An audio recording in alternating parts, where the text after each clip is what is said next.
Hi, I'm Kalena. And I'm Jayne Frischia. And this is On the Other Foot, a no-holds-barred look at the world of dance.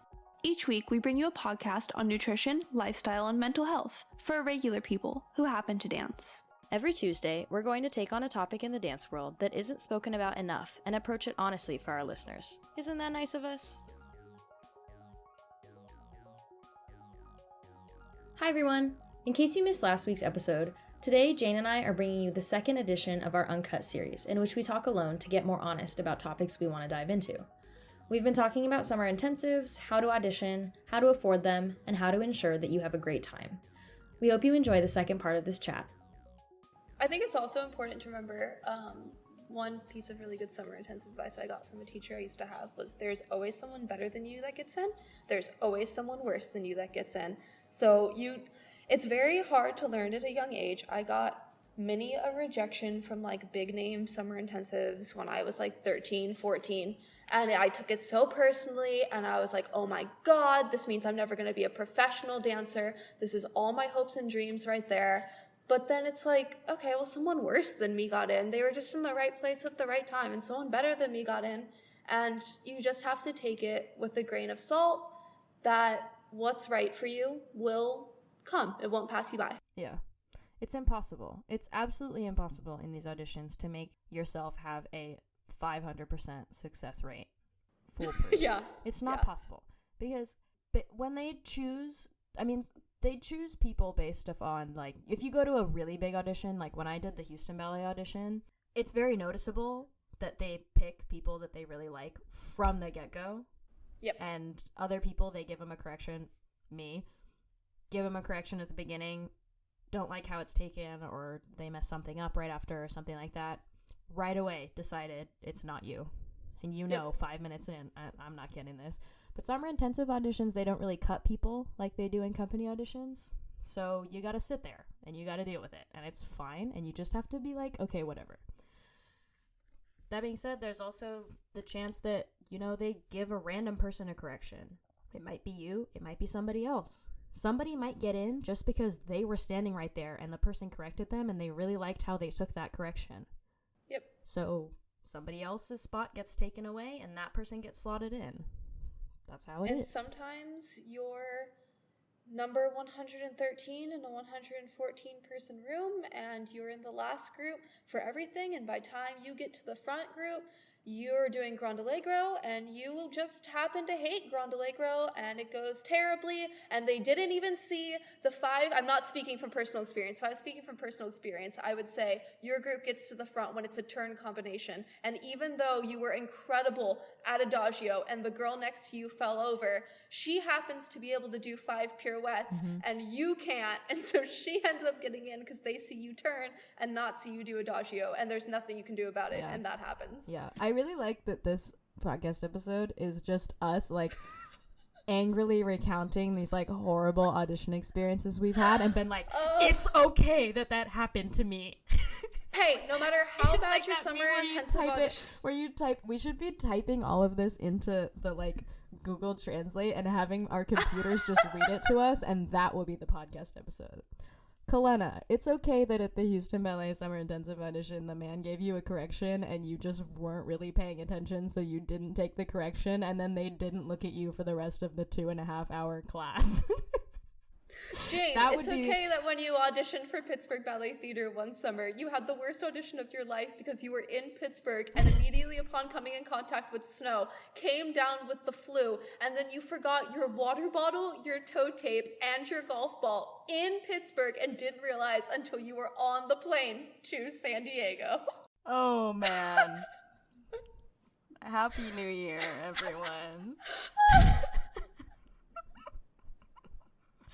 We're leaving it behind. It's a new year. New year, new us. It builds Summer character. Dances there long ago. It builds I would character. not be the dancer I am now who's like, okay, I've been like randomly reaching out to companies and areas I want to dance with and that don't have summer intensives this year and being like, hey, can I just come and like understudy your summer productions? Yeah. And I've gotten a few emails back. And so like your rejections now at 11, 12, 13, 14, 15, 16 lead to your like I don't care attitude when you're 20, and then before you know it, you're halfway to getting a job. So True. sometimes it's okay to go even if you think you're going to be rejected, because it breaks your soul and it builds your character. Kalena and I just thumbs up each other. You can't see that because this is a podcast. I added the snap as if it would make it. We did like the Spider-Man meme point. Yeah. We're talking too much about memes in this podcast. Our audience is not. Our audience has to know what memes are. Listen, if you don't know what a meme is, please just Google meme. Oh, man. And just study them. I'm cutting this out. Maybe I'll keep it in because it's funny and we're delirious and it's week 1 and this is already happening. Oh, we should talk about when to attend because okay, so my sister goes to a studio, different studio than she did last year, and this is like her first audition season under them, and she expressed interest in auditioning for ABT. And her teacher sent her an audition preparedness packet, which I thought was really nice. That's smart. And one of the things in it kind of guidelines her personal thoughts on when kids should go to an audition, or not to an audition, but to a summer intensive. And there are some things in it I agreed with and some I disagree with. I do mainly agree that, like, I think I went to my first one too early, like 11. It was a 2-week program. I was 11. It was fun and I gained a lot from it, and I did really begin to understand what a summer intensive was. But 9, 10, 11, 12, even, it's fine if you're not going. You're so young. 13, 14, 15, if it's a financial burden and you're still not going, you should attend your home studios one, because you're getting older and you need to stay in shape. 16, 17, 18, if you want to dance professionally, you should be going to summer intensives. Yeah. And mostly just for the fact that, you know, we don't all live in the center of New York or the center of LA or the center of wherever there's a giant national dance company.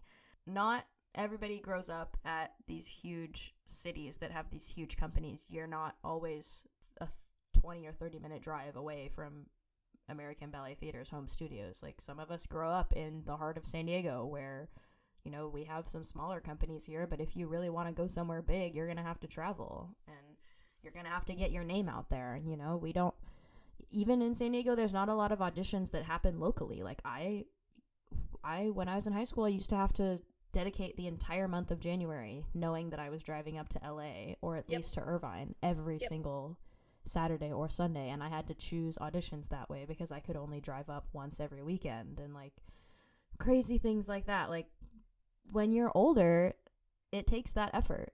Again, just like when you're an actual adult, getting a job takes a lot of effort. You have to put yourself out there. Things don't always just land in your lap, especially if you're a studio that doesn't do things never like, just land in your lap. Oh no, never. Never. Especially like if you're a studio that doesn't do competitions too, like, where is your name?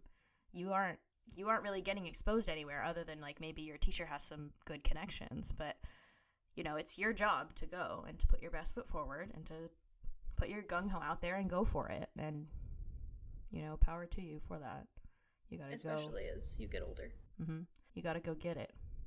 And another thing, like, as you get older, you can't, how do I want to say this? If you're 16, 17, 18, you are well aware of what GoFundMe is. You are legally allowed to work.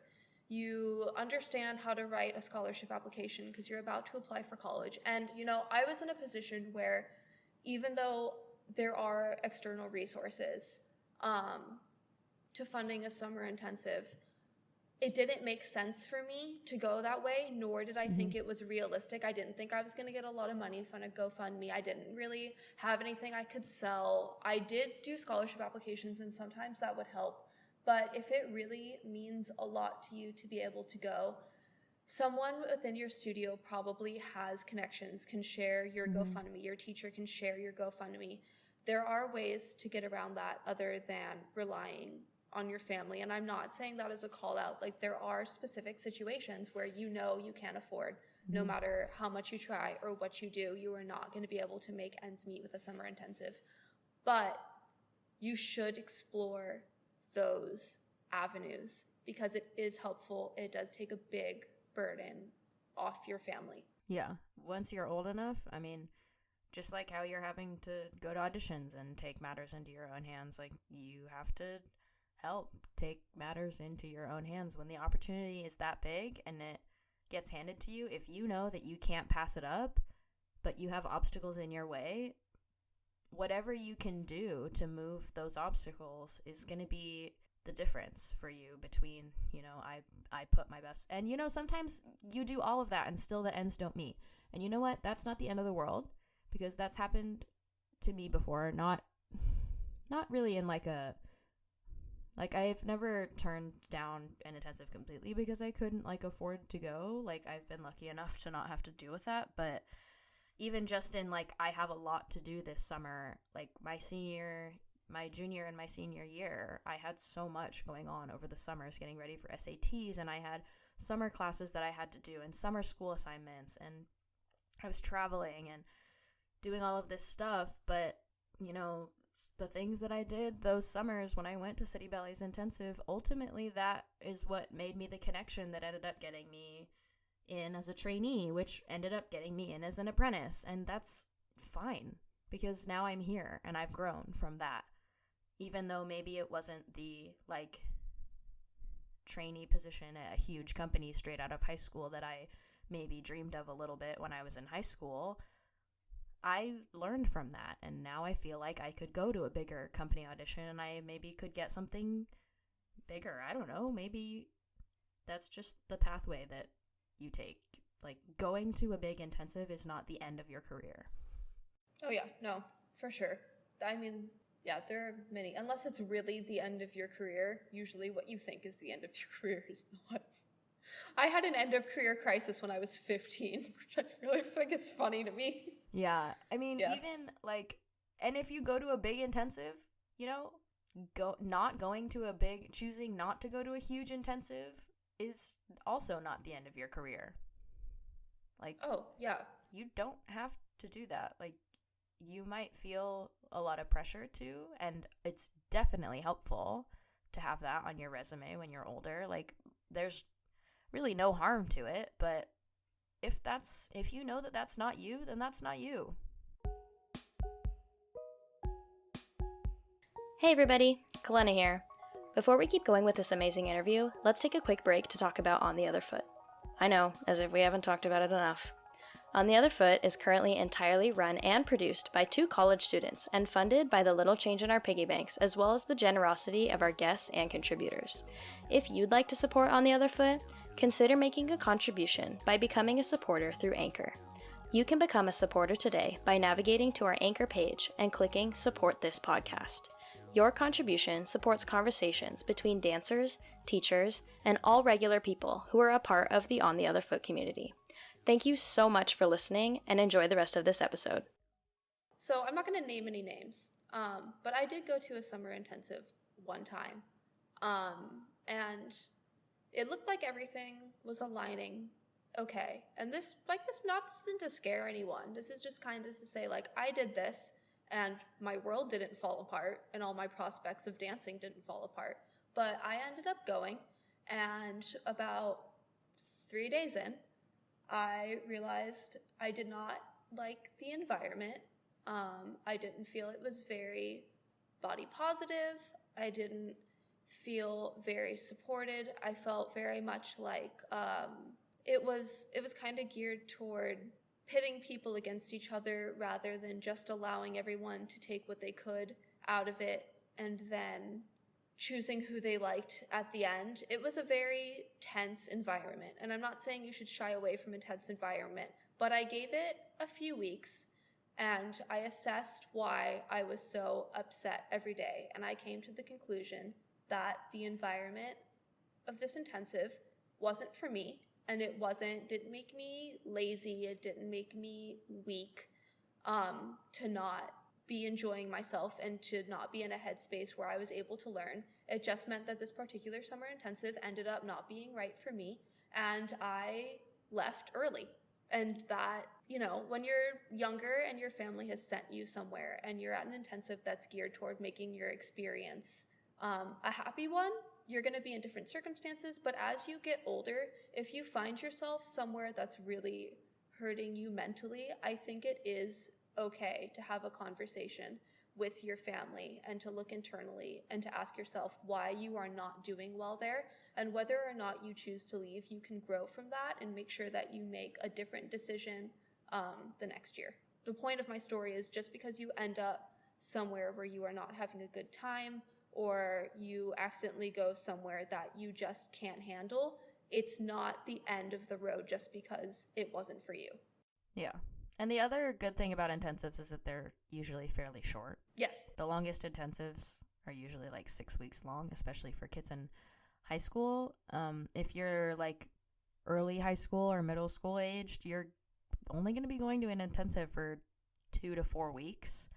So if you find yourself that it's hard and that it's rough, try to stick it out and find the positive. The good thing about intensives also is that you are in very close quarters with the people around you, and they are all going through the same thing. And, girls especially, I think, can get really nippy around that age. But, I'm really shy, and I a lot of times have a really hard time making friends with people. But at intensives, I was always able to find people that I ended up getting really, really close with, because you don't have your family, so your brain psychologically is looking for somebody to fill that for you for a couple weeks. Like, you're looking to have really, really close friends and friendships, and everybody gets sad at the end of the intensives, and like it's so dramatic, and everybody cries, and you've only known these people for like 2 weeks, and you're like bawling your eyes out like, please don't leave me, I can't do this. Like, Kaleigh's roommate from the ABT intensive has visited us in San Diego 3 times already. That's so cute. So shout out to Caroline. But like, you make really, really close, like, lifelong friends at intensive. So, the positive side to them is that no matter what, you're going to learn a lot because it's somebody else giving you a correction. If you don't like the style there, you don't like the style. You say, okay, I don't like this style. But for the time being, you can say, well, I'm going to take what I can learn from it, and it'll make you a more versatile person having experienced that. Not everybody loves, like, modern dance. Not everybody, like, loves, like, tap dancing. But, like, people who know how to tap dance, like, that's a cool skill that you have that you might one day be able to use. Like, anything that you experience is an experience. So anything that you go to an intensive and learn about yourself, good or bad, is something that that you didn't know before. So the good thing about intensives is that no matter what, you are going to learn something, and you are probably going to make really close friends, and you are probably going to improve, either in the way that the technique really clicks for you and you learn a lot and you like experience like a technique growth spurt, or in the way that you learn, okay, maybe I'm not so good at that, maybe I'm better at these things. Everybody takes different steps at different times. So as long as you're learning, that's it. And no matter what, you're going to learn. Yep. As long as you're learning and not comparing, you're open-minded, and you're receptive to what your body and your brain are telling you, then summer intensives can be a super positive experience for parents and for their children. Yeah. And for parents, my advice would probably be to let your kid go a little bit. Try to let them live. Summer intensives are very, very safe. They have Super RAs. safe. Oh, man. The kids are having a great time. Usually they're taken really good care of. I'm not saying, like, you're not allowed to text your kid for, like, the entire time that they're there, but I'm just saying, like, let them enjoy themselves. Trust that they're going to enjoy themselves. Trust that they're going to learn. You having faith in them will in turn allow them to build confidence in themselves. It's such a safe way to give your child a little bit of freedom. Yeah, one of my favorite things about intensive is the fact that that people don't see you. Like, your teachers don't see you dancing for 3 weeks. Your mom doesn't see you dancing for 3 weeks. Like, for me with Kaleigh, like, I didn't see her dance for like a month. And then a lot of times intensives have like a performance at the end, which lends very well to parents who have to come and pick their kids up anyways. So they get to have this nice little showcase, and sometimes you even get to watch class.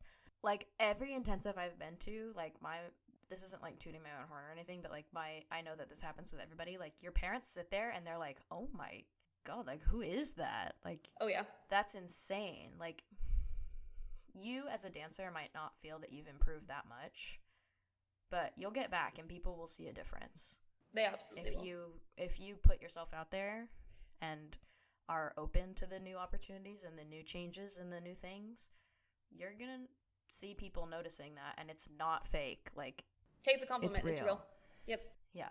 Summer intensives is 100% real. It's like when you don't see your grandma for 5 years and she's like, oh my God, you're so tall. And you're like, I'm average sized for my age. Thank you. I'm really not that tall. But like the last time she saw you, you were 4 and you were 2 feet tall. So yeah, you look different. Yeah. Sometimes you do end up gaining. It does feel like you gain like 5 years worth of technique in the 4 weeks of a summer intensive. Sometimes it feels like that. And a lot of things click. Like for me, I throughout my life have gotten probably the same 4 corrections 18 different ways. Haven't we all? But there have been certain teachers who, like, markedly in my history of like gaining technique, I can remember like this correction clicked with this teacher, this correction clicked with this teacher. And the difference is that you have to hear it from that many people. Our brains and our bodies are very stubborn. They don't like to be trained. They don't like ballet. It's not natural. And things click with different people that maybe they didn't click with before. And also, summer intensive, if you go to a summer intensive and you love the school and you're like, this is the best thing ever, I want to be here forever. Like, sometimes I used to come back from summer intensives and be like, oh, my studio is horrible. Like, like, I wish I could go back to summer intensive where I was actually getting good. And when you come back from summer intensive, you're going to notice maybe you don't feel that 8 million years of technique gain every single day feeling that you had at summer intensive. That's because you're not at a summer intensive anymore. You're not doing ballet 8 hours a day. Yep. Getting corrections from new people anymore. The best you can do is write it all down. Another piece of advice, write down all of your corrections in intensive, because... Oh yeah, your teachers like to see that too. Just be a diligent kid, because they notice that stuff. RAs notice, speaking as an RAs notice that stuff, and sometimes, again speaking as an RA, teachers will ask us about specific children, and they will be like, hey, what's going on with so-and-so? And because your RA watches your behavior like a hawk, and they have nothing to lose by being honest, they're going to say, oh, so-and-so is usually very focused. I see her doing this all the time, but XYZ has happened in her personal life, and then they cut you some slack. So just be a diligent kid, because the authorities around you are going to notice that. Yeah, and people are very nice. The other good thing about summer intensives when you're little is that they're not looking to hire you forever. They're not looking to, like, induct you forever. So that's why at summer intensives there's such a supportive environment, is because, like, not to be, like, grave sounding, but, like, they only have to deal with you for 3 weeks. That's it. They're not worried about, like, oh my gosh, this is like the face of our company or whatever. Like, you're basically there on like a masterclass pass for 3 weeks. Yep. Like, they're just going to show you some things. They're going to give you some corrections. They're teachers. Teachers love to teach. As a teacher, I'm going to give anybody a correction. I don't care. If you're taking my class, you're going to get a correction. I don't care if whoever you are, like, it's fine. It doesn't matter to me. But that's how it is when you're at an intensive. It's just like, yeah, here these kids are. We're going to offer you what you have, and then we're going to send you on your way, and we're perfectly fine with that. So they want everybody to have a good time. Yeah, I think that's another good thing to remember is that teachers in your summer intensive class, except in rare exceptions, are trying to give everyone a correction. Not every day is going to be your day. Some teachers do pick favorites, but at a summer intensive, there's not usually enough time to do that, especially like Kalena's saying, if you're younger. So if you think that that's happening, you probably just need to take a step back, and you need to get more sleep, and you need to eat more vegetables, because you're probably not doing that, and you need to wake up on the other side of the bed and realize that it's all going to be okay. Mm-hmm. Yeah. Every year when I went to intensives, especially when I started going to the 5 weeks, there's a very clear turning point for me of this is fun to I am tired and I want to go home. And that is where you need to, like, it's so cheesy, and I hate the fact that I'm saying this, because, like, if I were in my 15-year-old body right now, I would be like, please shut up. I hate hearing that. But, like, when you start to feel like that, that's when you're going to be making the most growth and the most change. Because the other thing that summer intensive teach you is how to be mature and how to deal with it, and how to not go home every day and, like, cry to your mom and be sad. Like, yeah, you're going to go home and you might shed a couple tears at a summer intensive because it's hard, it's frustrating, and that's fine. I did that. Oh, yeah. Everybody's done that. Yeah. You're going to learn how to mature and how to deal with it and how to come in on a hard day and put your best foot forward because you have to. And honestly, having danced professionally for having been in a professional environment for a year. Kalena just dissed herself so hard, and I don't think it's fair because Kalena did dance professionally for a year and could have continued and will continue in the future. So I'm just gonna. All I'm saying is that I'm not saying this like away. I'm Julie Kent and I've danced professionally for 30 plus years and I'm like in my season time. Like, I sound like I'm trying to say in my season time as a professional dancer. Like, no, I'm just saying that I've been in a company environment, and the biggest thing that I've learned is that sometimes I wake up for my hour-long commute, and I do not want to do it. But you know what? I have to go, because if I don't go, I'm going to lose my job, period. Sometimes I wake up for an 8 a.m. 3 times a week, and I think, dear God, why? Why am I choosing this career? But then I go anyway, because I have to. Which is what you do in any job, because ballet is a job like any other.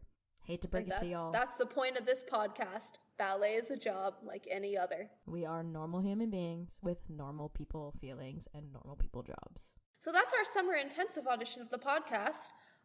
We rambled a little bit, but I will say if I was 12 and listening, like I could have used this advice. Like everything we're saying comes from a place of we've done this, we've felt this.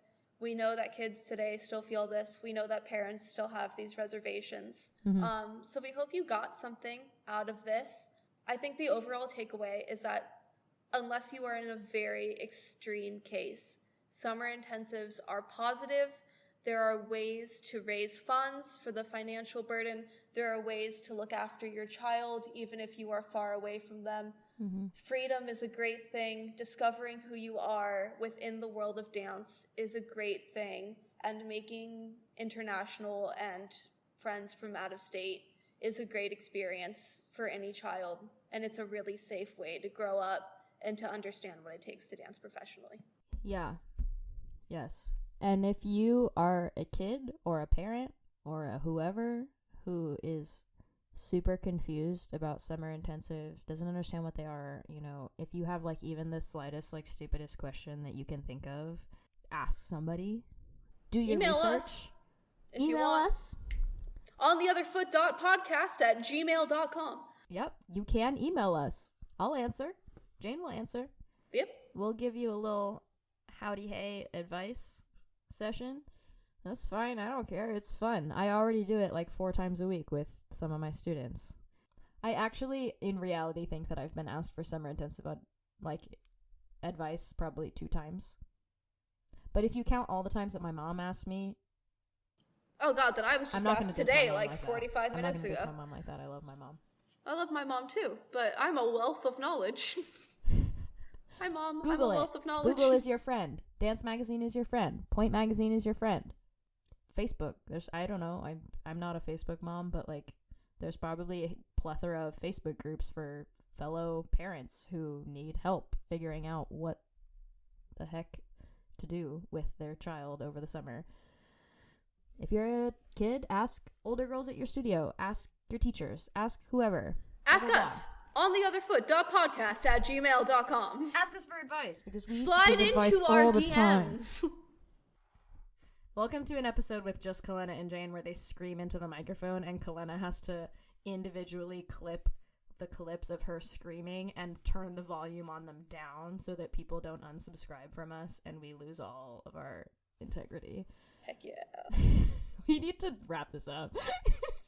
Thank you for listening. We know we went on hiatus for a few weeks. We appreciate your patience. We had finals, we had Nutcracker, we had Christmas and New Year's with our families. We hope you had a nice whatever holiday you celebrate and New Year with your family and your loved ones. As always, please follow us at otherfoot.pod on Instagram. If you have follow-up questions about summer intensives, we will answer them. Once again, it is ontheotherfoot.podcast@gmail.com. Or just DM us. Or just DM us. If you have suggestions for episodes, email us, comment on our Instagram posts, DM us. We want to be approachable to you guys. We really appreciate our listeners, and we're excited to bring you all the content that we have in preparation for this new year. Yes. We hope that you had a great Happy New Year and that you have some great resolutions in mind for yourself and you're going to be growing this year, going to some summer intensives and gaining some knowledge. You got this. We believe in you. Yes. Thank you very much. See ya next episode.